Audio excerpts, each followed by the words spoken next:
একবার হজরত ফাতেমা রাদিয়াল্লাহ অত্যন্ত অসুস্থ ছিলেন এবং বিছানা থেকে ঠিকমতো উঠতে পারছিলেন না। অন্যদিকে বাড়িতে টানা ৩ দিন যাবৎ কোনো খাবার ছিল না। খাবার না খেয়ে এবং অসুস্থতার কারণে তিনি অত্যন্ত দুর্বল হয়ে পড়ছিলেন। হজরত আলী রাদিয়াল্লাহর হাতেও তখন কোনো অর্থ ছিল না। ৩ দিন অতিবাহিত হওয়ার পর হজরত ফাতেমা রাদিয়াল্লাহ হজরত আলী রাদিয়াল্লাহর হাতে একটি পুরনো কাপড় দিয়ে বললেন, হে আমার প্রিয় স্বামী, আব্বাজান হজরত মুহাম্মদ সাল্লাল্লাহু আলাইহি ওয়াসাল্লাম আমাদের বিয়ের সময় এই কাপড়টি আমাকে হাদিয়া দিয়েছিলেন। এটি অত্যন্ত বরকতময় কাপড়। আমার মন চাইছে না এটি বিক্রি করতে। তবুও যেহেতু আজ ৩ দিন ধরে আমরা না খেয়ে আছি, তাই আপনাকে এটি দিচ্ছি। আপনি এটি বাজারে বিক্রি করে সেই মূল্য দিয়ে কিছু খাবার কিনে আনবেন। হজরত আলী রাদিয়াল্লাহ বরকতময় কাপড়টি নিয়ে বাজারের দিকে রওনা হলেন। কাপড়টি অত্যন্ত পুরনো হওয়ায় অনেক ক্রেতাকে দেখানোর পরও কেউ তা কিনতে আগ্রহ দেখাচ্ছিল না। আলী রাদিয়াল্লাহ একেবারেই নিরাশ হয়ে পড়লেন এবং আল্লাহর দরবারে ফরিয়াদ করলেন, হে আল্লাহ, আজ ৩ দিন যাবৎ নবীজির মেয়ে ফাতেমা এবং হাসান হোসাইন না খেয়ে আছে। আজকে যদি এই কাপড়টি বিক্রি করতে না পারি, তবে আজও তারা না খেয়ে থাকবে। আপনি এই কাপড়টি বিক্রি করার জন্য একজন ক্রেতার ব্যবস্থা করে দিন। দোয়া করার পর একজন ক্রেতা এলেন এবং বললেন, আলী, তুমি কি এই কাপড়টি বিক্রি করতে চাও? আলী রাদিয়াল্লাহ বললেন, আমি এই কাপড়টি বিক্রি করার জন্যই বাজারে এনেছি। আলী রাদিয়াল্লাহ জানতেন কাপড়ের মূল্য সর্বোচ্চ 1 বা 2 দিরহাম হতে পারে। তাই তিনি কোনো দাম না চেয়ে বললেন, জনাব, আপনার যা খুশি আপনি তাই প্রদান করবেন। তখন লোকটি বলল, আমি 6 দিরহাম দিয়ে এই কাপড়টি ক্রয় করতে চাই। তুমি কি বিক্রয় করতে রাজি আছো? আলী রাদিয়াল্লাহ অত্যন্ত খুশি হয়ে রাজি হয়ে গেলেন এবং 6 দিরহামের বিনিময়ে কাপড়টি হস্তান্তর করলেন। আলী রাদিয়াল্লাহ সেই 6 দিরহাম নিয়ে খাবার কেনার জন্য যাচ্ছিলেন। ওদিকে আল্লাহর একদল ফেরেশতা অন্য একদল ফেরেশতার সাথে আলোচনা করছিল যে সাহাবীরা কি শুধু সুখে থাকা অবস্থাতেই দান করেন, নাকি যখন তাদের নিজেরও প্রয়োজন তখনও করেন।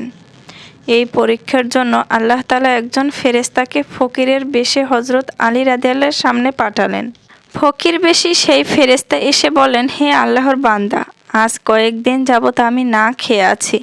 ক্ষুধার জ্বালায় আমার শরীর নড়াচড়া করার শক্তি নেই। আপনার নিকট যদি কোনো অর্থ থাকে দয়া করে আমাকে দান করুন। আলী রাদিয়াল্লাহ চিন্তিত হলেন। তিনি ভাবলেন, আজ 3 দিন পর ফাতেমা ও সন্তানদের জন্য খাবার কেনার অর্থ হাতে এসেছে, কিন্তু এই অসহায় বান্দাও ভিক্ষা চাইছে। চূড়ান্তভাবে তিনি সিদ্ধান্ত নিলেন, আল্লাহর সন্তুষ্টি সবার উপরে। তিনি মনে মনে ভাবলেন, আল্লাহ আমার উত্তম অভিভাবক। অতঃপর তিনি তার 6 দিরহামের পুরোটাই সেই ফকিরকে দান করে দিলেন। অত্যন্ত চিন্তিত ও পেরেশান মনে তিনি সামনে চলতে লাগলেন। হঠাৎ তার সামনে এক ব্যক্তি একটি লাল ঘোড়া নিয়ে আসলেন এবং বললেন, হে শেরে খোদা আলী, আপনি কি আমার কাছ থেকে এই ঘোড়াটি ক্রয় করতে চান? আলী রাদিয়াল্লাহ বলেন, আমার হাতে তো কোনো অর্থ নেই, আমি কিভাবে ঘোড়া কিনব? লোকটি বলল, আমি বাকিতে এই ঘোড়াটি বিক্রয় করব। আপনি এটি নিয়ে ব্যবসা করুন। ব্যবসায় লাভ হলে আমার মূল্য পরিশোধ করে দেবেন। আলী রাদিয়াল্লাহ ভাবলেন, যেহেতু বাকিতে পাওয়া যাচ্ছে, এতে আল্লাহর কোনো হুকুম থাকতে পারে। তিনি 100 দিরহামের বিনিময়ে ঘোড়াটি ক্রয় করলেন। তিনি ঘোড়াটি বাজারে নিয়ে গেলেন। সেখানে আরেকজন ক্রেতা এসে তা 160 দিরহামের বিনিময়ে কিনে নিতে চাইল। আলী রাদিয়াল্লাহ রাজি হয়ে গেলেন। আলী রাদিয়াল্লাহ প্রাপ্ত 160 দিরহাম থেকে যার কাছ থেকে ঘোড়া কিনেছিলেন তাকে 100 দিরহাম পরিশোধ করে দিলেন। তার কাছে 60 দিরহাম অবশিষ্ট রইল। আলী রাদিয়াল্লাহ 60 দিরহামের বিনিময়ে বিপুল পরিমাণ খাবার নিয়ে বাড়িতে ফিরলেন। হজরত ফাতেমা রাদিয়াল্লাহ এত খাবার দেখে অবাক হলেন এবং বললেন, আমি তোমাকে যে কাপড়টি বিক্রি করতে বলেছি তার মূল্য দিয়ে এত খাবার কেনা সম্ভব নয়। তুমি আগে প্রকৃত ঘটনা বলো, তারপর বাড়িতে প্রবেশ করবে। আলী রাদিয়াল্লাহ সব ঘটনা খুলে বললেন।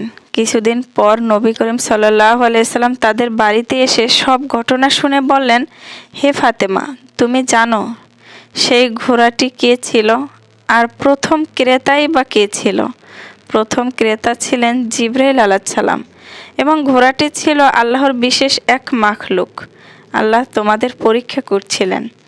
নবীজি সাল্লাল্লাহু আলাইহি সাল্লাম আরও বললেন, মা ফাতেমা, যে কাপড়টি আলী বিক্রি করেছিল আল্লাহ তা জান্নাতে সংগ্রহ করে রেখেছেন।